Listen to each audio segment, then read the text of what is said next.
अस्सलाम वालेकुम फ्रेंड्स, कैसे हैं आप सब। Welcome to another video. आज की इस वीडियो में मैं आप लोगों के साथ शेयर कर रही हूँ 1 साल के बच्चे के लिए कफ्तान बनाने का तरीका, उसकी कटिंग एंड स्टिचिंग आप लोगों के साथ शेयर करूँगी। तो मैंने सबसे पहले तो अपने कपड़े की मेजरमेंट के हिसाब से हमें कितनी लंबाई और चौड़ाई कफ्तान के लिए लेनी है वो ले ली है। एक्स्ट्रा कपड़ा साथ में से कट कर लिया है। तो अच्छा, हमें तकरीबन 25 इंच जो है वो कफ्तान की चौड़ाई चाहिए। आप अपने बच्चे के हिसाब से देख सकते हैं, जिस बच्चे के लिए आप बना रहे हैं उसके हिसाब से। तो अपने कफ्तान की चौड़ाई किस तरह लेनी है, आपने दोनों बाजू की लंबाई को जमा कर लेना है। हमारी एक बाजू की लंबाई है 8 इंच, तो दोनों बाजू को जमा करेंगे तो 16 इंच लंबाई हो जाएगी बाजू की। और 16 इंच बाजू की लंबाई दोनों की जमा करने के बाद उसके बाद आता है तीरा। अपने बाजू के अंदर जो है वो तीरे को भी जमा कर लेना है, यानी कि 8 इंच हमारे दो बाजू हो गए 16, और 16 में 8 इंच अगर आप तीरा जमा करेंगे तो 24 इंच हो जाएगा। 1 इंच जो है वो मैंने एक्स्ट्रा ले लिया है फोल्डिंग वगैरह के लिए, यानी कि 25 इंच जो है टोटल हमारा जो है वो कफ्तान की चौड़ाई होगी 1 साल की बच्ची के लिए। ठीक है, अगर 2 साल की बच्ची के लिए आप बना रहे हैं तो बाजू जो है वो 10 इंच हो जाएगा। तो उस हिसाब से आपकी जो चौड़ाई होगी वो 30 इंच हो जाएगी। फोल्डिंग का कपड़ा भी साथ में एक्स्ट्रा ऐड करके इस तरह से। तो लंबाई चौड़ाई तो हमारी हो गई है 25 इंच, और लंबाई हमने ली है 19 इंच। 2 इंच हमने फोल्डिंग के लिए लिया है, और टोटल हमें कफ्तान की लंबाई 17 इंच जो है वो तैयार करनी है। लंबाई और चौड़ाई हो गई है। अब हमें फ्रंट और बैक को अलग-अलग कर लेना है। तो मैंने दोनों साइड्स को अलग-अलग कर लिया है, फ्रंट और बैक को। अब हमें अपने गले की जो है गले की कटिंग कर लेनी है। सबसे पहले मैं ऊपर से कंधे वाली साइड से थोड़ी सी जो है वो हल्की सी जो है वो डीप कटिंग कर लूँगी। आपने देख लिया है कितनी सी मैंने की है, बिल्कुल हल्की सी की है। इसके बाद मैं अपने गले के निशान लगाऊंगी गले का, क्योंकि मैं स्टिफ से गला नहीं बनाऊंगी। छोटी बच्ची है तो हम कपड़े से ही गला बनाएंगे। अगर आप स्टिफ से बनाना चाहें तो बना सकते हैं। मैंने 2 इंच गले की चौड़ाई ली है, और 2 इंच ही जो है वो मैं गले की गहराई भी लूँगी। 2 इंच चौड़ाई लूँगी, 2 इंच गहराई लूँगी। इसे गोलाई में शेप दे लूँगी। मुझे गोल गला इसके ऊपर बनाना है इस तरह से। और आगे जो है इस गले के नीचे वाली साइड पे हम 1 इंच का तकरीबन जो है वो कट देंगे इस तरह से। ये देखिए 1 इंच का हमें कट देना है। अब इस जैसे जैसे हमने लाइनिंग की है बिल्कुल वैसे ही हम इसकी कटिंग कर लेंगे।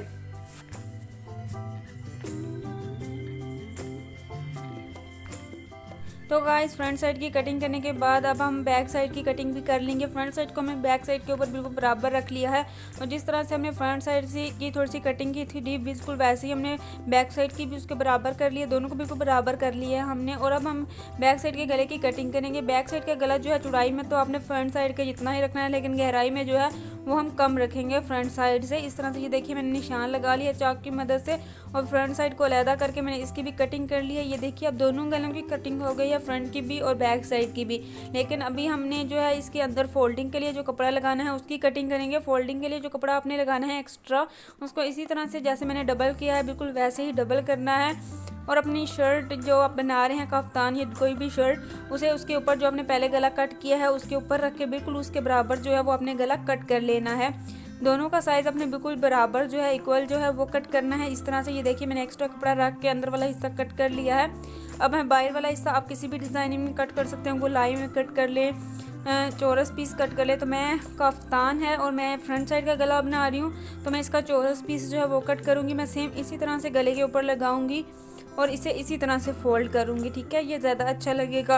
अब हमने फ्रंट साइड की कटिंग की, बैक साइड की भी कटिंग सेम वैसे ही हमने कर ली है।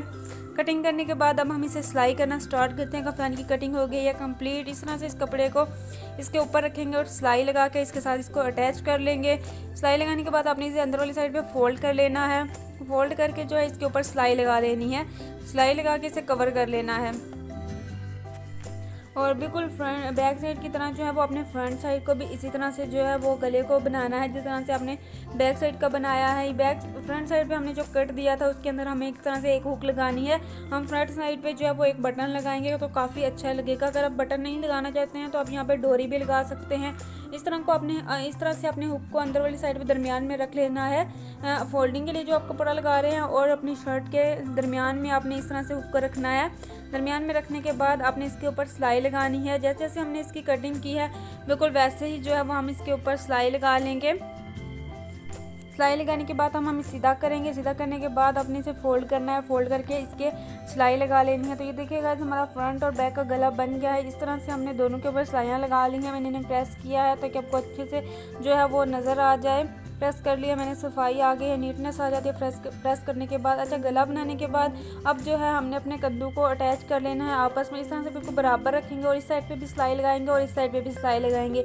अच्छा, जब आप गले से सिलाई लगाना स्टार्ट करेंगे तो इस तरह से आपने दोनों साइड्स को इस तरह से फोल्ड कर लेना है। आप अगर फोल्ड कर लेंगे तो वो ज़्यादा बेस्ट रहेगा। फिर आपने जो है वो कद्दू की सिलाई लगानी है। तो ये देखिएगा मैंने दोनों साइड से जो है वो सिलाई लगा ली है, इस तरह से फोल्ड करके ही मैंने सिलाई लगाई है। कंधे अटैच करने के बाद अब जो है वो हम अपने कफ्तान की थोड़ी सी कटिंग चेंज कर रहे हैं, क्योंकि हमें लग रहा है कि 1 साल की बच्ची है तो हम उसके लिए थोड़ा सा कफ्तान के डिज़ाइन को चेंज कर लेते हैं। तो इस तरह से जो है हम इसके कोने जो है वो कट कर लेते हैं। हम इसे राउंड शेप में नहीं कर रहे हैं बल्कि इसे इस तरह से कोने कट कर रहे हैं। तकरीबन 4 साढ़े 4 इंच का कोना जो है वो हम कट कर लेंगे इसके ऊपर से। मैंने इसे इस तरह से रख के जो है वो प्रेस कर लिया था तो यहाँ पे लाइन बन गई थी। तो ये देखिएगा इस तरह से हमने अपने कोने को जो है वो कट कर लिया है। कुछ इस तरह से हमारे कफ्तान की जो है वो डिज़ाइनिंग हो गई है। अच्छा, अब हम यहाँ से कोने कट करने के बाद अब हम सारे कफ्तान को बारीक बारीक सा जो है वो फोल्ड कर लेंगे इस तरह से। ना ही बहुत ज़्यादा बारीक फोल्ड करेंगे और ना ही बहुत ज़्यादा चौड़ा, नॉर्मल सा जो है जो ना ज़्यादा बारीक में आए उस तरह से आपने अपने सारे कफ्तान को सारी साइड से जो है वो फोल्ड कर लेना है। यहाँ से ये जो कोना हमने कट किया है यहाँ से भी बिल्कुल ऐसे ही आपने सिंपल जो है वो इसे फोल्ड करना है। चारों साइड से अपने कफ्तान को फोल्ड करेंगे। तो ये देखिए गाइस, हमने कफ्तान को सारी साइड से फोल्ड कर लिया है। हमने बहुत आसानी से आराम से फोल्ड हो जाएगा, कोने भी कोई मुश्किल फोल्ड करना नहीं है, बहुत आसानी से फोल्ड हो जाते हैं। अच्छा, कफ्तान को फोल्ड करने के बाद अब बारी है इसके ऊपर लेस लगाने की। तो मैं बारीक वाली जो शीटर लेस आती है वो लगाऊंगी।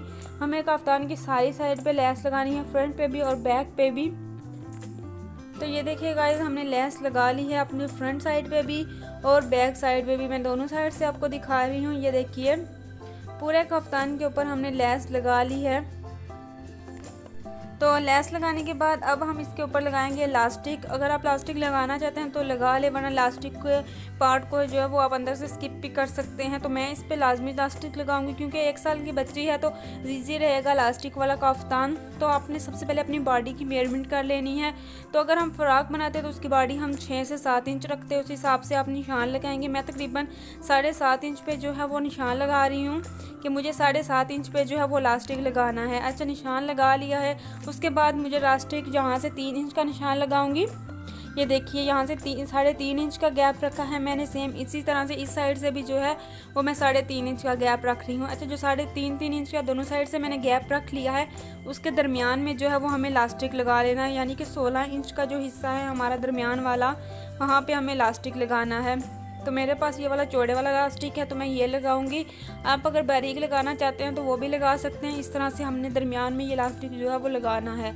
इसके ऊपर मैं टोटल 3 सिलाइयाँ लगाऊंगी, क्योंकि इसके ऊपर 1 सिलाई नहीं लगाएंगे, 2 भी अच्छी नहीं लगेंगी, तो आपने 3 सिलाइयाँ लगा लेनी है इसके ऊपर। एक जितने जो है वो गैप पे, तो वो काफ़ी अच्छी लगेंगी। सेम इसी तरह से ही हम जो है वो फ्रंट पे भी और बैक पे भी जो है वो इलास्टिक लगा लेंगे।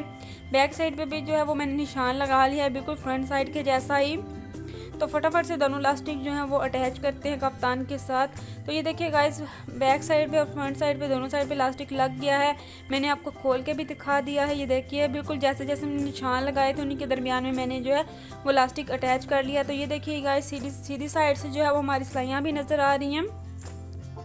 तो गाइस, इलास्टिक लगाने के बाद अब रह गया हमारा आखिरी काम, फिटिंग की सिलाई। तो फिटिंग की सिलाई लगाएंगे हम तकरीबन 4.5 इंच पे। यहाँ पे कंधे का निशान लगाएंगे, 4.5 इंच हम अपना कंधा रखेंगे और जहाँ पे हमने इलास्टिक का एंड किया है वहाँ से हमने इस तरह से सीधी सिलाई लेके जानी है। ये देखिए यहाँ 4 इंच से जो है वो हम इलास्टिक तक सीधी सिलाई लेके जाएंगे। उसके बाद इस तरह से हम इसे तिरछा कर लेंगे, बिल्कुल तिरछी रेब में जो ए शेप में जो है वो सिलाई लगाएंगे इस तरह से। ये देखिए बिल्कुल यहाँ तक सीधी और यहाँ से आगे से तिरछी और एंड तक अपने सिलाई को लेके जाना है। बिल्कुल इसी तरह दूसरी साइड पे भी जो है वो अपने निशान लगा लेना है और सिलाई लगानी है। जब अपनी सिलाई स्टार्ट करनी है तब भी इसको डबल करना है, एंड से भी आपने अपनी सिलाई को डबल कर लेना है। उसके बाद है गले का बटन रह गया है वो लगा लेते हैं और कंप्लीट करके आपको अपना कफ्तान दिखाते हैं। तो ये देखिए गाइस, हमारा कफ्तान कंप्लीट हो गया है। बटन लगा लिए हमने, फिटिंग की सिलाई लगा ली है। उम्मीद है कि आपको हमारा कफ्तान अच्छा लगा होगा सिलाई करने के बाद। अगर हमारी वीडियो अच्छी लगी है तो लाइक कर दीजिएगा। Thanks for watching my video. अल्लाह हाफिज़।